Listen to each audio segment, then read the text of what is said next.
contrae el músculo liso circular. La prostaciclina, por acción de EP4, relaja el músculo. Entonces, aquí en este cuadrito también ven, ¿no?, que el efecto que habíamos dicho. Bien, en relación al músculo liso del aparato reproductor de la mujer, la prostaglandina E2 y la prostaglandina F2 participan en la ovulación, en la luteólisis y en la fecundación. Y el tromboxano A2 contrae el músculo liso uterino. Obviamente, cuando ustedes hablan de tromboxano A2, lo primero que se les viene a la mente es la agregación plaquetaria, ¿no es cierto? Y eso es real, es decir, el tromboxano A2 está íntimamente relacionado con la agregación plaquetaria, pero también tiene efecto, como hemos visto, en el músculo liso, ¿no? Entonces, prostaglandina F, 2-alfa, tromboxano A2, prostaglandina E2, producen contracción del músculo uterino. Y vamos a ver un grupo de fármacos, ¿no?, que se los conoce con el nombre de análogos de las prostaglandinas, ¿ya?, que como el misoprostol, que tiene un efecto protector de la mucosa gástrica, pero que producen contracción del músculo uterino y que se los utiliza adecuada o inadecuadamente muchas veces para dar curso o inducir un aborto, ¿no? La prostaciclina 2, en grandes concentraciones de prostaglandina E2 y prostaglandina F2-alfa producen relajación del músculo uterino, o sea, un efecto contrario al efecto de la prostaglandina F2-alfa, del tromboxano A2 y la prostaglandina E2, ¿de acuerdo? Entonces, fíjense aquí el efecto contrario de contracción y relajación del músculo uterino. A nivel del aparato reproductor del varón, las prostaglandinas son estimuladas en su producción por testosterona, es decir, que la testosterona es estimulante de la producción de prostaglandinas.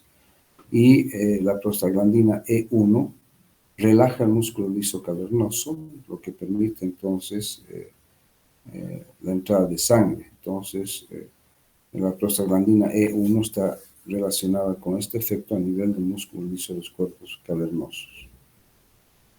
A nivel de las plaquetas, ¿ya?, aquí fundamentalmente hemos visto que el tromboxano A2 es el que lleva la agregación plaquetaria, pero también las prostaglandinas, en este caso la prostaglandina E2 por el receptor EP3 va a aumentar la agregación plaquetaria, es decir, que va a promover la agregación plaquetaria. Entonces, prostaglandina E2 y tromboxano A2 promueven la agregación plaquetaria, ¿no es cierto? Y la prostaciclina 2 inhibe la agregación plaquetaria, ¿ya? Entonces, si nosotros agregamos al efecto vasodilatador de la prostaciclina 2 y la inhibición de la agregación plaquetaria, vamos a ver que hay un grupo de fármacos que ya se han desarrollado, algunos de ellos están en uso, ¿no?, que son de utilidad en problemas cardíacos, ¿no?, porque justamente al inhibir la agregación plaquetaria y producir vasodilatación son útiles en ciertas enfermedades cardiovasculares. A nivel de los riñones, las prostaglandinas conservan la presión arterial, regulan el flujo, o sea, la perfusión renal, y aumentan el filtrado glomerular por vasodilatación local. Recordar que la COX-2, que es la inductiva, ¿no es cierto?, produce liberación de renina. Y esta liberación de renina se da por acción de la prostaglandina E2. Y el tromboxano A2 produce vasoconstricción intrarrenal, ¿no es cierto? Entonces, aquí tenemos de que el efecto prostaglandínico a nivel renal busca conservar la presión arterial dentro de los parámetros normales, ¿no es cierto? A la vez regulan el flujo renal y aumenta el filtrado glomerular. Pero ciertas prostaglandinas, como la prostaglandina E2, induce a la liberación de renina, y hemos visto que la renina es parte del sistema renina-angiotensina-aldosterona, ¿no es cierto?, que lleva a un efecto vasoconstrictor por la angiotensina 2 y por la aldosterona a retención de sodio y agua, aumentando la volemia, y directamente ambos incidiendo en los niveles de presión arterial. Y el tromboxano A2, además de su efecto, hemos dicho, de agregación plaquetaria, aquí produce vasoconstricción intrarrenal. Bien, a nivel del sistema nervioso central y periférico, ¿ya? La actividad de estos, tanto el sistema nervioso central como periférico, es modulado por prostaglandinas y prostaciclinas. Entonces vemos que la prostaglandina 2, la prostaciclina 2 y la prostaglandina D2 están muy relacionados con la fiebre, el sueño, la inflamación y la inmunidad y la neurotransmisión. Entonces son importantes también a nivel del sistema nervioso central y periférico. Yo les había dicho, por ejemplo, de que eh, existen 3 ciclooxigenasas, ¿no es cierto? La ciclooxigenasa 1, que es constitutiva en la mayor parte de los tejidos, la 2, que es inductiva, que está relacionada con la lesión celular y la inflamación, y la COX-3, que es constitutiva, por ejemplo, en el sistema nervioso central, y que está relacionado con el control de la temperatura corporal y la fiebre. De ahí que habíamos dicho que, por ejemplo, un fármaco muy utilizado como antipirético y analgésico que no tiene efecto antiinflamatorio, como es el paracetamol, actúa en realidad sobre la COX-3 y es por eso que es eficaz para el tratamiento del dolor y para el tratamiento de la fiebre. Pero además de esto, fíjense de que estas prostaglandinas y prostaciclinas también están relacionadas con el sueño, ¿no? Obviamente que la inflamación y la inmunidad y la neurotransmisión. A nivel de los huesos, particularmente la prostaglandina E2, incrementa el recambio óseo, estimula la resorción y la formación de hueso. En el esqueleto humano, en los huesos del ser humano, bueno, y de los vertebrados en general, existen un constante intercambio, ¿no es cierto? Destrucción de huesos por los osteoclastos y formación de huesos por los osteocitos, ¿no? Y osteoblastos. Entonces, este es un recambio, ¿no es cierto? Se destruye y se forma, se destruye y se forma hueso en realidad. Y la prostaglandina E2 entonces estimula la resorción y la formación de huesos, siendo por lo tanto importante en mantener este equilibrio en el hueso vivo, ¿no es cierto? En el hueso sano. Recordar también que las prostaglandinas son producidas por osteoblastos y células hematopoyéticas vecinas dentro de la médula ósea de los huesos. Entonces, las prostaglandinas muy importantes en mantener el equilibrio entre la resorción y la formación de hueso en el hueso vivo, la prostaglandina E2. A nivel de los ojos, la prostaglandina E2 y la F2 disminuyen la presión intraocular. El no control de la presión intraocular va a llevar a un daño del nervio óptico con las consecuencias funestas y severas en la visión, ¿no? Entonces, derivados de las prostaglandinas E y de la prostaglandina F van a disminuir esta tensión intraocular y los fármacos que son análogos de estas prostaglandinas van a actuar inhibiendo o disminuyendo la presión intraocular.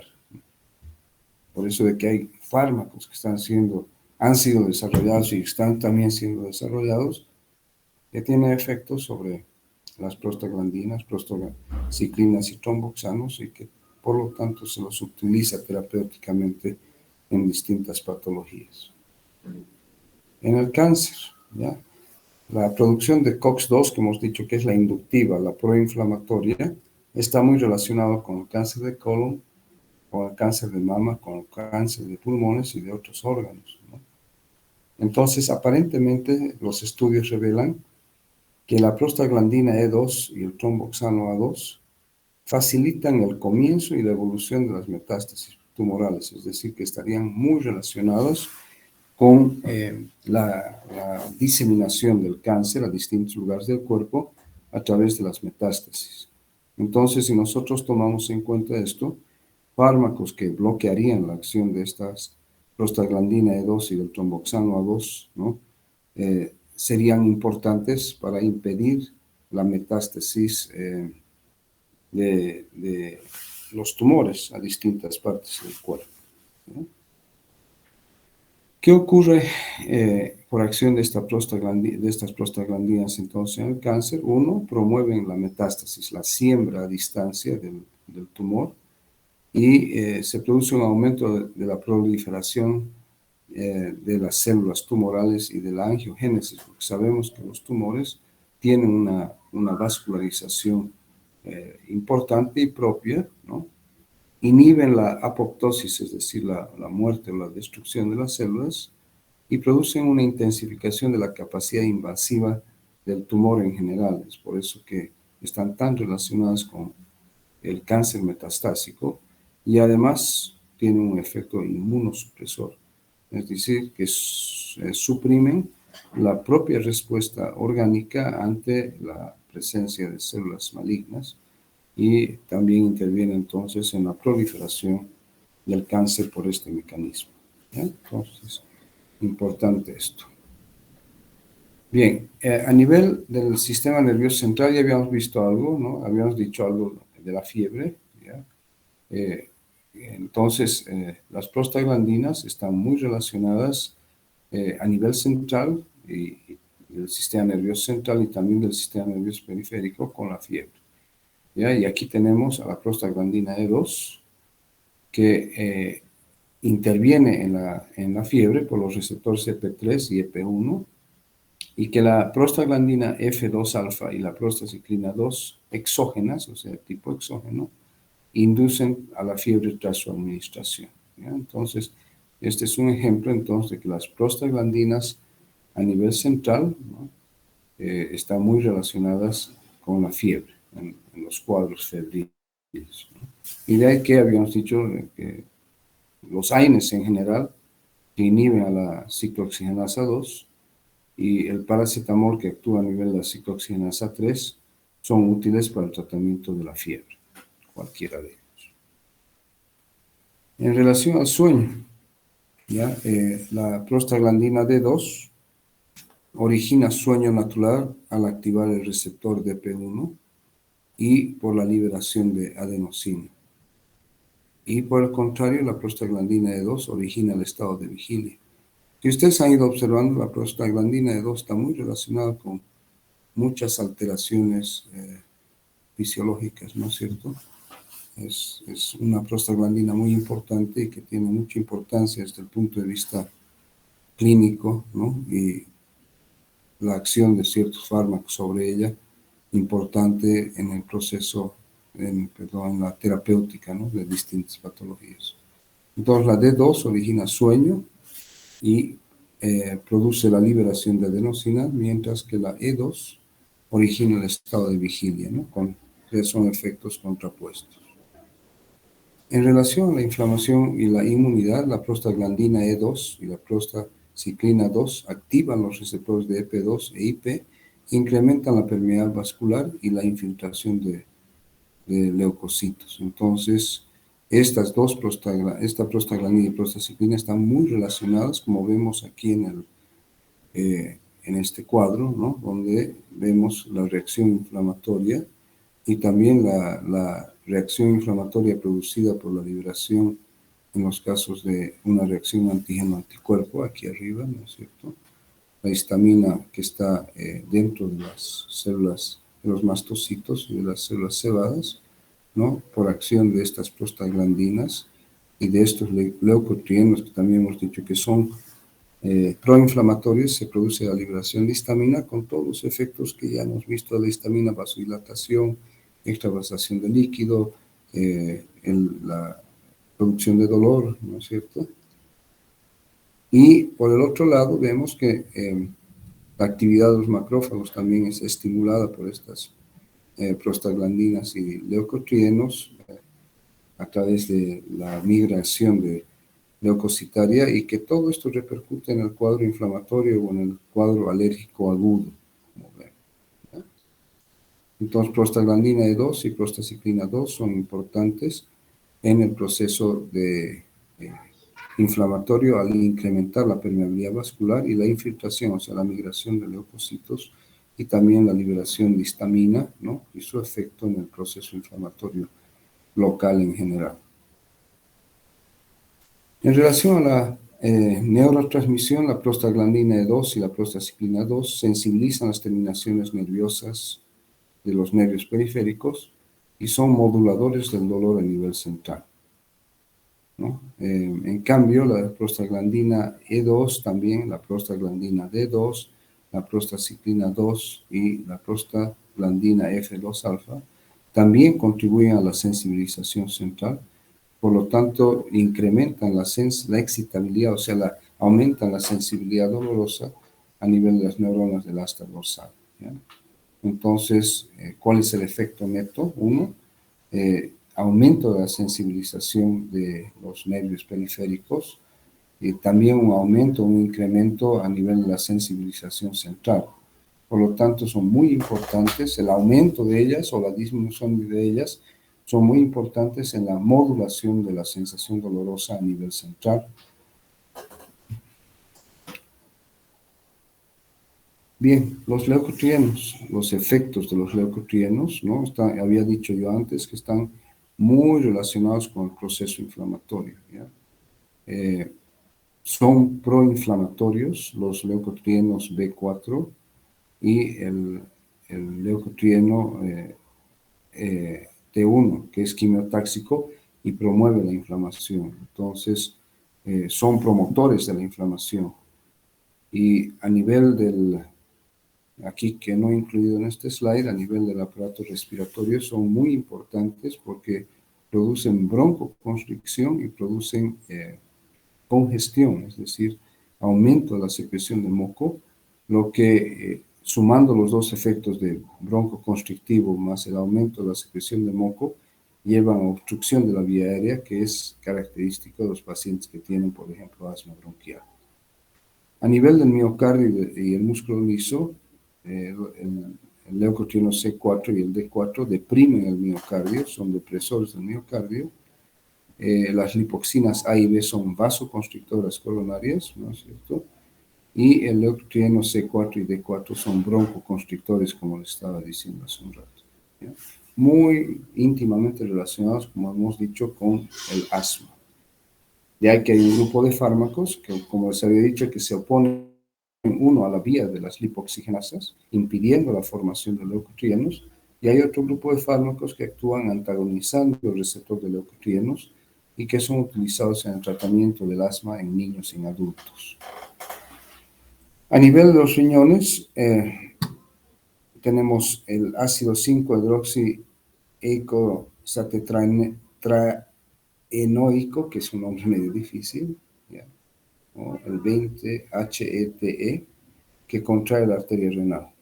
Al contraer la arteria renal va a producir una reducción en la perfusión renal y en el flujo renal, disminuyendo entonces la irrigación de este órgano. Bien, tenemos un grupo de fármacos, como les había dicho anteriormente, donde están los análogos de los prostanoides, ¿ya? Y análogos de la prostaglandina E1 tenemos el alprostadil y el misoprostol. De estos, el más conocido es el misoprostol, ¿no es cierto? El misoprostol es un fármaco que vamos a ver dentro de un ratito, que al ser análogo de la prostaglandina E1, a nivel de la mucosa gástrica, incrementa la producción de moco y disminuye la secreción de ácido. Por lo tanto, tiene un efecto citoprotector a nivel de la mucosa gástrica, ¿ya? De ahí que el misoprostol se lo desarrolla y se lo debería utilizar terapéuticamente cuando, por ejemplo, tenemos un paciente con un proceso articular crónico, como una artritis reumatoide, y está obligado a utilizar antiinflamatorios no esteroideos que a la vez van a disminuir las defensas de la mucosa gástrica. Se da un análogo de la prostaglandina E1 para inducir más bien a la producción de moco y disminuir la secreción ácida, dándole un efecto citoprotector y que es útil en este tipo de pacientes, ¿sí? Dentro de los análogos de la prostaglandina E2 está la dinoprostono.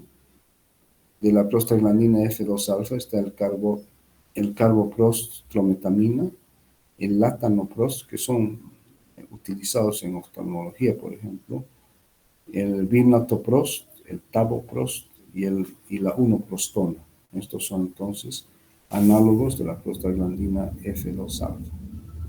Y análogos de la prostaciclina 2 tenemos el epoprosteno, el iloprost y el preprostinil. Estos son entonces análogos. ¿Qué quiere decir análogo? Que tiene un efecto similar al compuesto original, ¿no es cierto? Alprostadil misoprostol, análogo de la prostaglandina E1, dinoprostona, análogo de la prostaglandina E2, carboprost, prometamina, latanoprost, bimatoprost, el travoprost y la unoprostona son análogos de la prostaglandina F2-alfa, y el epoprosteno, el iloprost y el preprostinil son análogos de la prostaciclina 2. Bien, usos clínicos entonces de los agonistas de los eicosanoides en obstetricia. ¿Ya? Entonces, habíamos visto que la prostaglandina E2 y la prostaglandina 2-alfa produce contracción uterina. Y en el listado anterior hemos visto que el adinoprostona, ¿no es cierto?, es un análogo de la prostaglandina E2, ¿no es cierto?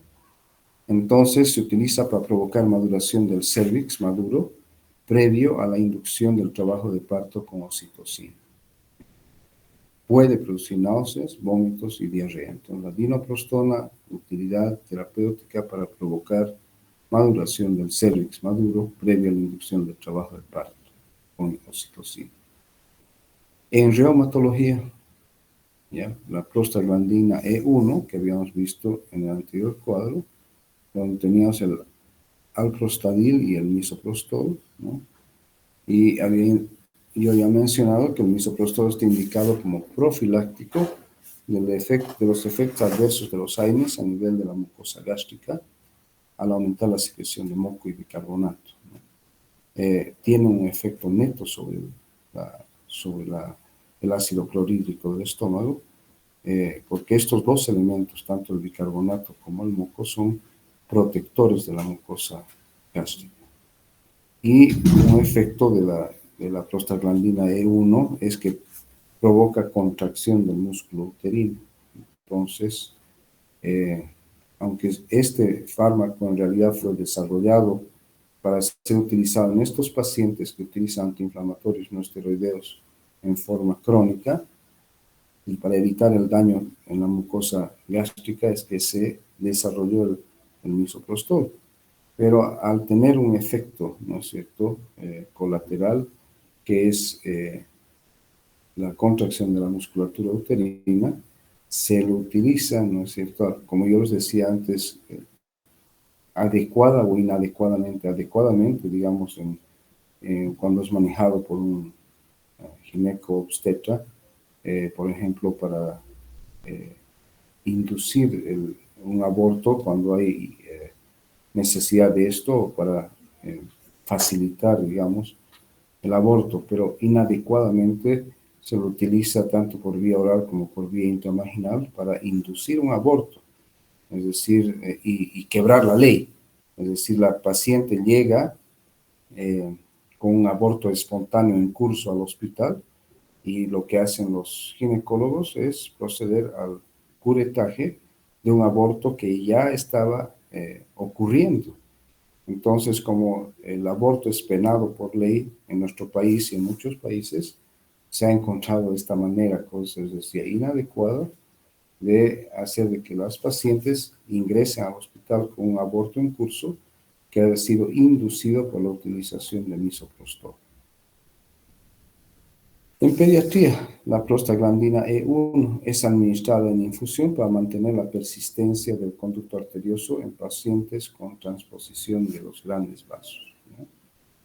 Entonces, importante desde el punto terapéutico en estos pacientes que tienen transposición de los grandes vasos, hasta que se haga la corrección quirúrgica correspondiente. En la hipertensión pulmonar y diálisis, la prostaciclina, o sea, la prostaciclina 2, con su análogo, que es el epoprostenol, ¿no es cierto? Que lo hemos visto aquí, ¿no? El epoprosteno o epoprostenol, y hemos dicho que había el iloprost y el treprostinil, que también es un análogo de la prostaciclina 2, ¿no?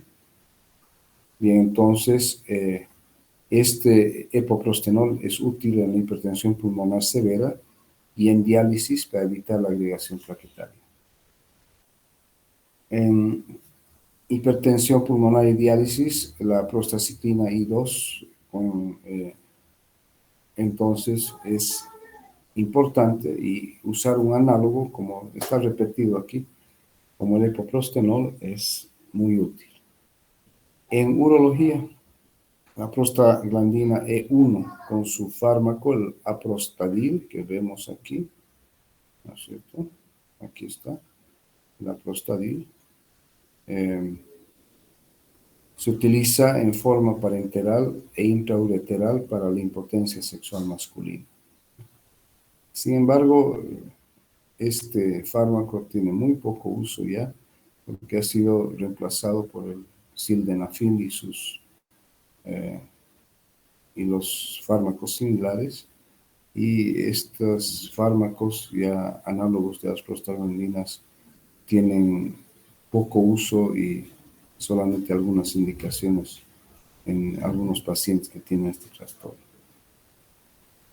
En oftalmología, lo que yo les decía, los análogos de la prostaglandina F2-alfa, como hemos visto en el cuadrito, ¿se acuerdan? Aquí están. Latanoprost, el bimatoprost, el travoprost, la 1-prostona, ¿no? Entonces, incrementa el drenaje del humor acuoso, disminuyendo la presión intraocular, y se utiliza en el tratamiento del glaucoma. Estos fármacos son muy utilizados en oftalmología, como yo les decía. El latanoprost está en todos los consultorios oftalmológicos y muy utilizado entonces en el tratamiento del glaucoma, ¿no? Bien, inhibidores de la síntesis de los eicosanoides. Y aquí tenemos un gran grupo de fármacos con mucha utilidad clínica y terapéutica, donde están los antiinflamatorios no esteroideos, que para tener esa característica, o sea, para ser calificados como AINES, como antiinflamatorios no esteroideos, tienen que tener 4 características.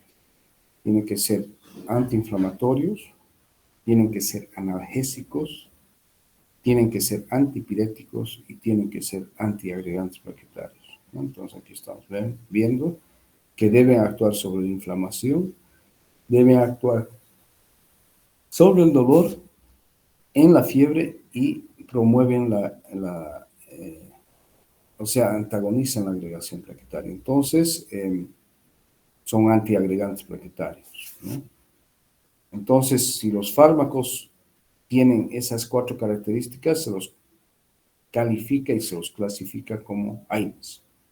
De ahí que yo insisto y les vuelvo a decir, estudiantes, de que el paracetamol no es un AINE, porque su efecto sobre la COX-2 es extremadamente débil, de ahí que el paracetamol es más un analgésico y un antipirético, y aparentemente su principal efecto se da a través de la inhibición de la COX-3, ¿no es cierto? Como les decía. Entonces, dentro de los AINES tenemos diversos fármacos, muchísimos. Aquí solamente algunos ejemplos, como el ibuprofeno, el diclofenaco, el ketoprofeno, el metamizol, el celecoxib, la nabumetona, el meloxicam. Ahora, es interesante en este grupo de fármacos que algunos tienen mayor efecto analgésico antipirético y otros tienen mayor efecto antiinflamatorio, ¿de acuerdo? Entonces, algunos tienen el doble efecto, son analgésicos, antipiréticos y son también antiinflamatorios, ¿no? Dentro de estos tenemos fármacos que son de los más utilizados, ¿no? Como el ibuprofeno y el diclofenaco, pero también el ketoprofeno por su potente efecto antiinflamatorio y analgésico, y el metamizol, que es conocido también como dipirona, que está dentro del listado de medicamentos esenciales del Ministerio de Salud, que es utilizado muchísimo en los hospitales públicos para el tratamiento del dolor y o la fiebre en niños, fundamentalmente. Y el otro grupo de antiinflamatorios selectivos para la COX-2, como el Celecoxib, la Nabumetona, el Meloxicam, ¿no es cierto? ¿Ya? Entonces, el problema con estos fármacos que no son selectivos son que al inhibir la COX-1, entonces inhiben también las prostaglandinas citoprotectoras. Y a nivel de la mucosa gástrica, esto repercute obviamente en los factores de protección, es decir, el moco y el bicarbonato, que son protectores de la mucosa gástrica, ¿no? Entonces, como efectos adversos, tenemos irritación gástrica, inflamación gástrica, gastritis, úlceras y sangrado, ¿no es cierto? Inducido por los antiinflamatorios no esteroideos no selectivos, porque actúan tanto sobre la COX-2 como sobre la COX-1. Pero también existen dentro de el grupo de AINES otros que son más selectivos, como yo les decía, como el Celecoxib, el Nabumetona y el Meloxicam, que son más selectivos para la COX-2 que para la COX-1 y por lo tanto tienen menor riesgo de producir efectos adversos a nivel de la mucosa gástrica, ¿ya? Otros inhibidores de los hexanoides son los corticoides o corticosteroides o glucocorticoides, que estos impiden la transformación de los fosfolípidos de membrana en ácido araquidónico, o sea, actúan allá arriba. Y si no hay ácido araquidónico, no hay ni la vía de la lipoxigenasa ni la vía de la ciclooxigenasa. Por lo tanto, los glucocorticoides o corticosteroides son potentes antiinflamatorios, ¿no? Potentes antiinflamatorios. Sin embargo, tienen muchísimos efectos adversos, ¿ya? Entonces, dentro de los antiinflamatorios los más potentes vienen a ser los corticosteroides o glucocorticoides, donde tenemos muchísimos, y aquí solo para mencionar algunos: la betametasona, la dexametasona, la prednisona, la prednisolona, la triamcinolona, la hidrocortisona, o sea, hay muchos de estos, ¿no? Inhibidores de las lipoxigenasas, les había dicho, son algunos inhibidores de la vía de las lipoxigenasas, como es el sileotón, que inhiben directamente la vía del entonces no va a haber la producción de leucotrienos. Y el otro grupo que está constituido por esos antagonistas selectivos de los receptores de leucotrienos, que están ahí, dos fármacos tradicionalmente, el Zafirlukast y el Montelukast, ¿no? Entonces, estos se utilizan como tratamiento de sostén y profiláctico en los casos de asma bronquial crónica, o sea, persistente. Muy útiles en el tratamiento a largo plazo, junto con los corticoides inhalatorios, son una parte muy importante del tratamiento del asma crónico, especialmente en niños, ¿ya? Porque si bien los corticosteroides son excelentes antiinflamatorios, tienen muchos efectos sistémicos, a pesar que en el asma se los administra más por vía inhalatoria. Bien, aquí tenemos un resumen entonces de la farmacología de las prostaglandinas, ¿ya? Tenemos la subclase en la primera columna, el mecanismo, las aplicaciones, la farmacocinética y los efectos adversos más importantes. Entonces, tenemos a la prostaglandina E1, relaja el músculo liso en el ductus arterioso, se aplica en el tratamiento inicial de la transposición de grandes vasos para mantener patente el ductus hasta que se realice la corrección quirúrgica, ¿no? Se administra por infusión endovenosa y dentro de los efectos adversos, al ser un vasodilatador, va a provocar hipotensión. La prostaglandina E1 también análogo al misoprostol, que hemos dicho que activa los receptores EP, incrementa la secreción de moco y bicarbonato y tiene un efecto citoprotector a nivel de la mucosa gástrica, pero también tiene como efecto la contracción de la musculatura uterina, y hemos visto que si bien la principal indicación es profilaxis protectora de la mucosa gástrica en pacientes que tienen la necesidad de utilizar antiinflamatorios no esteroideos en forma indefinida o crónica, ¿no es cierto? También al incidir en la contracción de la musculatura uterina, son utilizados para provocar aborto, ¿no es cierto? ¿Ya? Se administra por vía oral y dentro de los efectos adversos, diarrea, dolor abdominal tipo cólico, porque promueven, ¿no es cierto?, la contracción del músculo liso. También otro análogo de la prostaglandina E1, ¿no es cierto? Hemos visto el alprostadil, que incrementa el flujo sanguíneo de los cuerpos cavernosos. Se utiliza, pero en muy pocos casos hoy en día en la disfunción eréctil, ¿no? Se aplica por vía uretral e inyectable directamente en el pene, lo que hace que sea una vía técnicamente dolorosa, ¿no es cierto? Y que por lo tanto no sea muy utilizada. Y dentro de los efectos adversos, sangrado, ardor, dolor y cefalea. Bien, la dinoprostol a dosis bajas contrae y a dosis altas relaja el útero. Entonces, se utiliza en el aborto y para provocar lo que habíamos visto, la maduración del cervix, en la inducción del parto,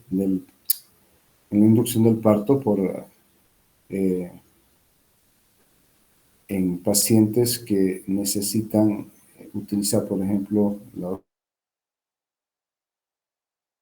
oxitocina para provocar la contracción uterina, y esto lleva a la maduración del cervix para permitir que haya el parto, ¿no es cierto? Se aplica por vía vaginal y como efectos adversos dolor tipo cólico y puede dar lugar al trauma fetal, ¿no? Por la contracción de la musculatura.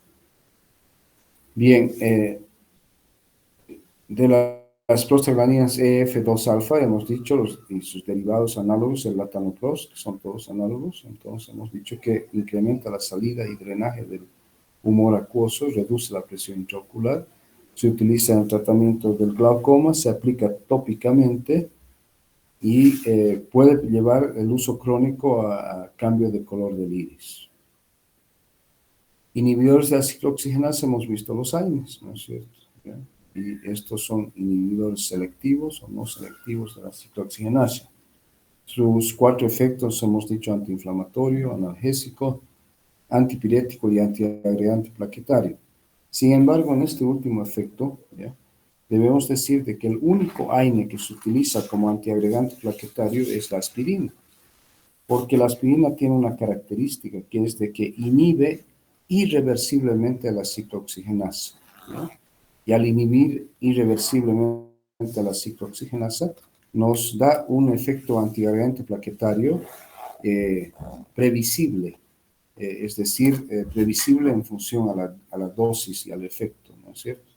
Por lo tanto, los otros AINES, su efecto antiagregante plaquetario tiene importancia más desde el punto de vista como aditivo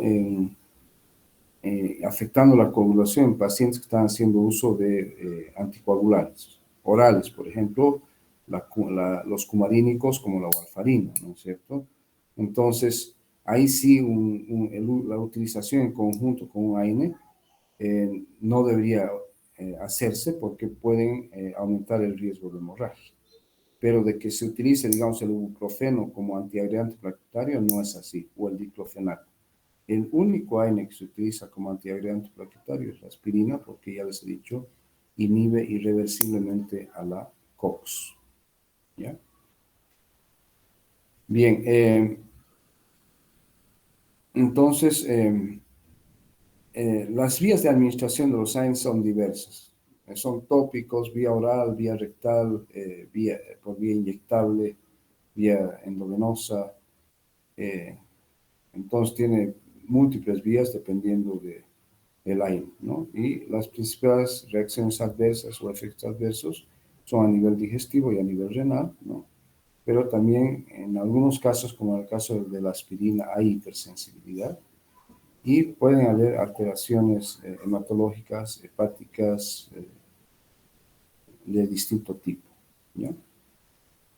Los inhibidores de la Fosfolipasa A2, hemos dicho aquellos que impiden la formación del ácido araquidónico, están los corticoides o corticosteroides o glucocorticoides que actúan inhibiendo ambas vías, ¿no es cierto? Al no haber ácido araquidónico, se inhibe la vía del ciclo y de la lipoxigenasa, ¿no?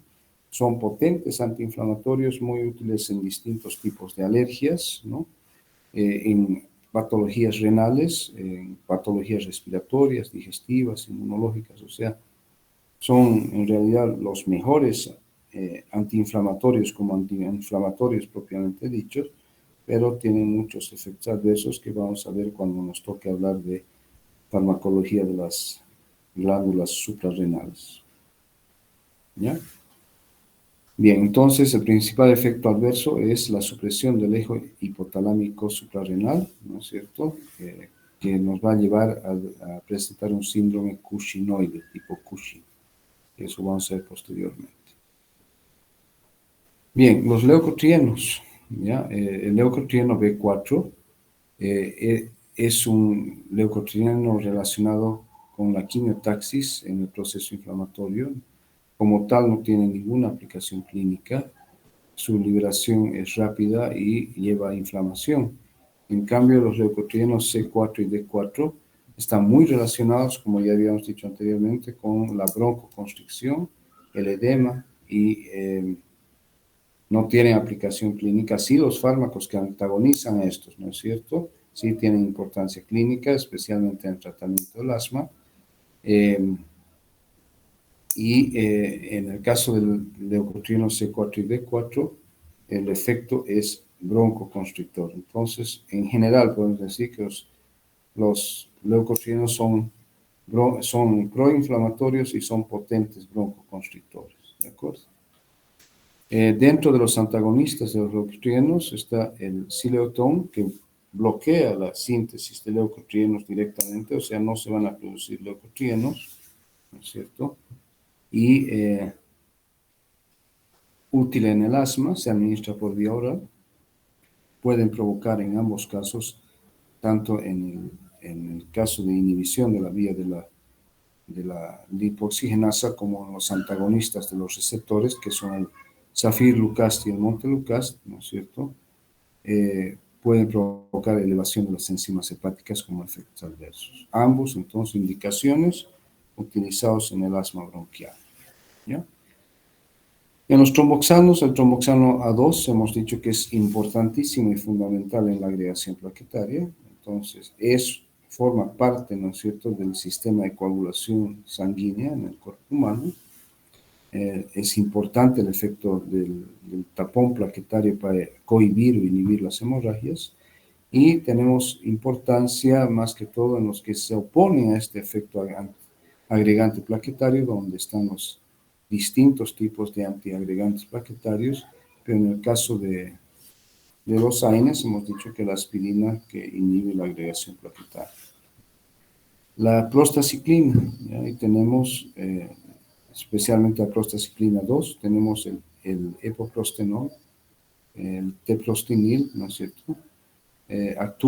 Su mecanismo es mediante la activación de los receptores IP, van a llevar a vasodilatación e inhiben la agregación plaquetaria, ¿no? Entonces se utilizan como vasodilatadores en la hipertensión pulmonar y promueven la antiagregación plaquetaria en pacientes que son sometidos a diálisis renal extracorpórea, ¿no es cierto? Bien, y se administran por vía, en el caso de estos, pueden administrarse por vía de infusión endovenosa o por vía inhalatoria. Efectos adversos son la hipotensión, cefalea y enrojecimiento de la cara. Bien, usos clínicos entonces, resumiendo de los análogos, ¿ya? El misoprostol, el aparato reproductor de la mujer para inducir el aborto, hemos dicho fundamentalmente el misoprostol, trometamina, se combina con la mifepristona, es un análogo sintético de la prostaglandina E1, tiene un efecto oxitóxico, va a llevar, o cuando se utiliza tanto por vía oral como por vía intravaginal, a una inducción del aborto en fase temprana, va a provocar dolor cólico y diarrea y como les decía, se administra por vía oral y vía intravaginal en conjunto cuando se trata de inducir el aborto. El carboprost, que es un análogo de la prostaglandina F2-alfa, también está indicado como inductor del aborto en el segundo trimestre. Ya el misoprostol es más en el primer trimestre, ¿no? Y para inhibir o cohibir la hemorragia puerperal, o sea, la hemorragia postparto, ¿ya? Por la contracción de la musculatura uterina. Este se administra por vía de inyección intramuscular y como efectos adversos nos va a dar vómitos, diarrea, broncoconstricción transitoria y aumento transitorio de la temperatura corporal. ¿Ya? Entonces aquí vemos la dinoprostona, que está aquí con un nombre comercial, ¿no? Que es también un inductor del aborto. Es un preparado sintético de la prostaglandina E2. Se administra por vía vaginal. Tiene un efecto oxitóxico. Aquí tenemos, ya les decía, un producto comercial que es el Cervidil, que es la dinoprostona 10 miligramos, y se administra por vía intravaginal, ¿no es cierto? Entonces está indicado para la inducción del aborto en el segundo trimestre, casos de aborto diferido, mola hidatiforme benigna y maduración del cuello uterino en la inducción del parto, ¿ya? Se metaboliza a nivel local y tiene un efecto de primer paso a través del pulmón. Su vida media es corta, de 2.5 a 5 minutos, y ya hemos dicho se administra por vía intravaginal. En el aparato reproductor del varón habíamos visto el alprostadil, que hemos dicho que es indicado en la disfunción eréctil en casos muy especiales, porque se administra por vía intracavernosa o en candelilla uretral que hay que insertar dentro de la uretra. Entonces, técnicamente difícil, técnicamente incómodo, doloroso, y no se utiliza mucho, y como efectos adversos va a haber dolor en el pene y puede llevar al priapismo, que es una erección continua del pene, que es de muy difícil tratamiento, ¿no? ¿Cierto? Entonces, el Prostadil tiene más interés desde un punto de vista académico, ¿ya? Pero no tiene mucha utilidad clínica hoy en día. A nivel de aparato cardiovascular, en los casos de hipertensión pulmonar, vasculopatía periférica, conducto arterioso persistente, están los análogos de la prostacyclina 2, donde está el epoprostenol, el iloprost y el treprostinil, ¿no? Que se pueden utilizar al disminuir la resistencia periférica en la circulación pulmonar y coronaria, ¿no es cierto? Entonces, son fármacos alternativos, obviamente, pero digamos, existen muchos estudios muy serios en relación a la utilización de los análogos de la prostacyclina. Son parte del arsenal terapéutico de los centros cardiovasculares en los países más desarrollados y tienen su utilidad, ¿no es cierto?, en los casos de hipertensión pulmonar, vasculopatía periférica y persistencia del conducto arterioso, ¿no? Ya lo hemos visto al misoprostol, que es un análogo sintético de la prostaglandina E1, ¿ya? Su principal utilidad y por la cual fue desarrollado, insisto, fue para promover la citoprotección de la mucosa gástrica a través de la producción de moco y bicarbonato, pero que se utiliza como inductor del aborto, ¿no? Cuando se administra por vía oral o vía intravaginal a dosis más altas en mujeres gestantes durante el primer trimestre del embarazo. Bien, a dosis bajas promueve entonces la producción de moco y bicarbonato, y a dosis más altas inhiben la secreción de ácido clorhídrico, ¿no? Porque les había dicho antes también. Entonces, los efectos adversos, que en realidad este aumento de la contracción del músculo liso uterino lleva al aborto, ¿no es cierto? Pero además, a nivel del aparato digestivo, el aumento de la contracción de la musculatura lisa lleva a dolor abdominal de tipo cólico que se puede hacer continuo y diarrea. En el glaucoma ya hemos visto los análogos o derivados estables de la prostaglandina F2 alfa, ¿no? Donde está el latanoprost como fármaco destacado, pero donde también está el vinatoprost, el travoprost, la unoprostona y otros prostanoides similares. Actúan en el receptor FP, se administra en forma tópica, en gotitas en el saco conjuntival, y es útil en el tratamiento del glaucoma para disminuir la salida y la presión, la salida de líquido, y además para disminuir la presión intraocular. Entonces, indicado en el glaucoma. Dentro de los efectos adversos, habíamos dicho que provocan un cambio en la coloración del iris, llevando a una pigmentación parda de tipo irreversible en iris y pestañas. Puede dar lugar a xeroftalmia y también a conjuntivitis, ¿no? Porque se administra tópicamente. Bien, con esto concluiríamos entonces nuestra clase, ¿ya? Yo creo que hemos concluido tranquilamente dentro del tiempo previsto, en realidad antes. Entonces, si ustedes tuviesen alguna pregunta, quisiera que me la hagan, por favor, si es que hay alguna.